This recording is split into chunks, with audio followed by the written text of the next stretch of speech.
Hello and welcome to a new show that I'm trying to do right now. It's called CollectaThoughts, and the idea here would be that I collect my loose thoughts on a video game to make somewhat of a more laid back review, so to say. Just something I'm trying out and we'll see how it works out. Also decided to do this because honestly I was kind of dreading doing this review. It was a game I didn't enjoy, but it's a game that's really well reviewed. As you can probably already tell from the video title, it's Persona 5 Strikers. And one of the really obvious things that someone would say is, well, you didn't like it because it's a Musou game, it's a Dynasty Warriors game, and it's not a Persona game, and maybe you went in with different expectations, but no, I like both of these types of games. I really enjoyed the Berserk Musou game, and yeah, of course, I really enjoyed Persona 5. And the thing is, from the outside looking in, this game actually looks amazing.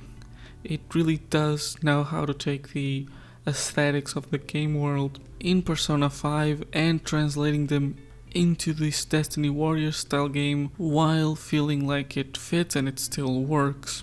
You know, the menus are still very stylized while being easy to use, and mechanics wise, things like the social links and the passage of time are used here in what is arguably less cool ways that they're used in Persona 5, but still understandable ways. Like the social link is mostly like leveling up your team's friendship, which you can use to upgrade their stats and other things like making stores cheaper, stuff like that. And the passage of time, it just kind of used easily to be like, well, this is how the game is progressing. So there's simple ways that they kind of just found to integrate the original game, which I think is kind of cool. And then the story is also just full fan service. If you enjoyed Persona 5 and you just wanted to see more of these characters, then you'll probably enjoy this. All the voice actors are back, which is great.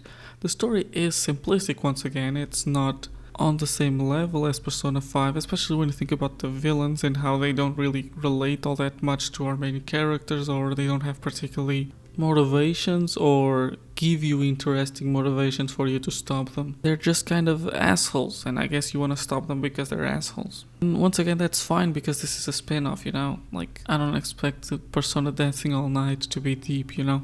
Really, I don't have any problem with the game visually and story-wise, so what is the problem?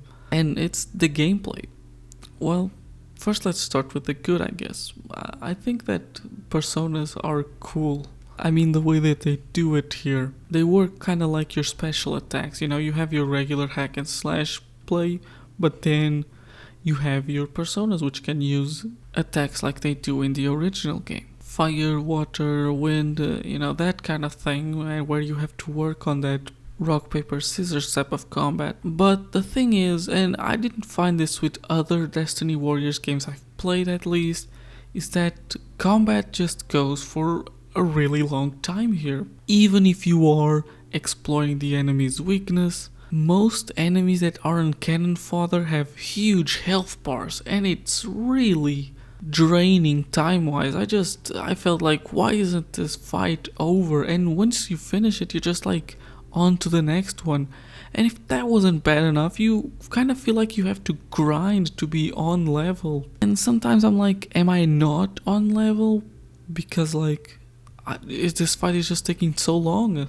And early on, this is a bigger problem because you can't even exploit the enemy's weaknesses, because you really hadn't had the opportunity to catch personas and fuse them to make stronger and more specific ones that you might want. Speaking of that, by the way, there is a lot less personas here, but I also think it's fairly understandable why. And it's not like there's no personas or there's very little of them. There is a very large selection of them still. I think it's fairly reasonable in my opinion, especially for a game that probably did not take as much time to develop as Persona 5. But getting back into it, I just don't get why. My only guess is that the reason for the combat to take this long is because, unlike other Destiny Warriors games, this doesn't have like an open field.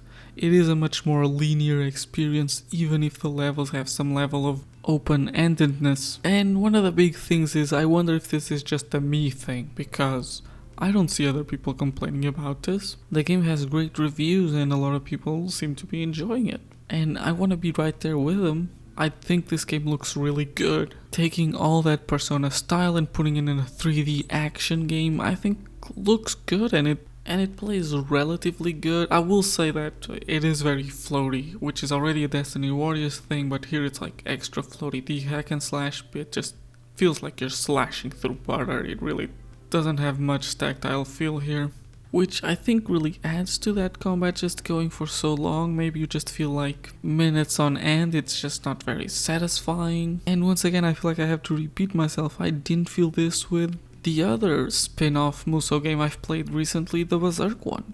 I don't know if my problems would have been fixed on easy. I really didn't want to go play through the game again. I was quite tired of it by the end of it. The final boss is fine though, it's a lot easier than other Persona Shin Megami Tensei boss fights, I will say that.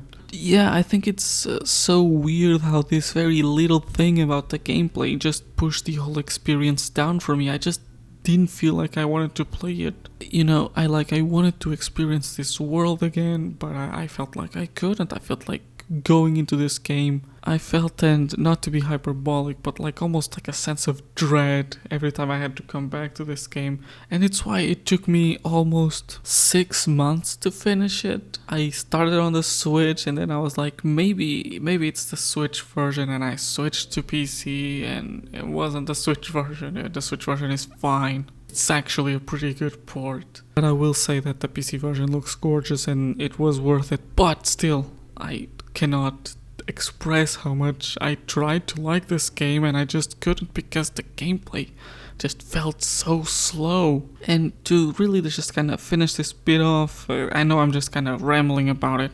I think that's kind of the point of this video, but whatever. It felt long in each battle, and each monster that wasn't Cannon Fodder just felt too long to beat. I was there pressing X for minutes on end.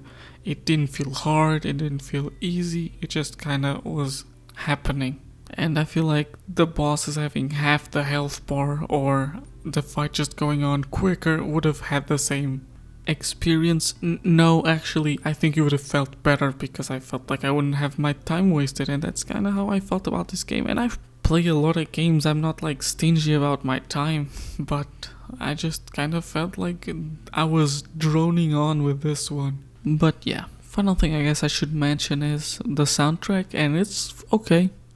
The good thing about it is that you can just change between the other soundtracks, which is great. You can put the Persona 3 soundtrack if you want, or you can just have it changing randomly between them, which I think is really cool. I like that, it kind of helped. Now, should I score a game like this? It's an interesting question, because this wasn't really a review, but I think I will. I think it doesn't matter. Scores are just numbers, and I guess it will reflect how I felt about this game. And so Persona 5 Strikers is getting a 6 out of 10. It is a good game, I cannot deny that, but I never want to touch it again. Recommendations wise, I don't know. I mean, if you like Destiny Warriors, this isn't quite like that. Like I said, it's more linear. There isn't like a big open map. It is more like encounters here. Which I also forgot to mention, you can still, like in Persona 5, stealth kill or stealth attack a monster, and I think it's actually pretty good here, as you can still win XP from it, which was kind of a drawback from the original Persona game. I mean, you still go into a fight is what I'm trying to say, so you're gonna win XP, but you do a lot of damage, so it makes it a lot easier. Regardless, even as a Persona fan, it's hard to recommend. Like, yeah, if you're looking for that fan service, you'll probably enjoy the story, but I don't want to make you go through this gameplay that I personally don't like. So it is like a thing of, well, maybe find a way to try it out and see if you like the gameplay, but like try out like the middle of the game, not like the early easy bit of the tutorial, like an actual boss or like some strong enemy, because I think that will tell you a lot better if you will enjoy playing this or not, rather than the easy bit on the beginning where they're just teaching you the controls and everyone is just cannon fodder. Regardless though, this was something new I was trying out. I call it CollectaThought. I think it's a very funny name, but you might think it's cringe. That's fine. Regardless, I hope you enjoyed watching, and if so, please consider subscribing and liking, commenting as well, all things you can do for free here on YouTube. And regardless of that, I hope you're having a good day, and goodbye.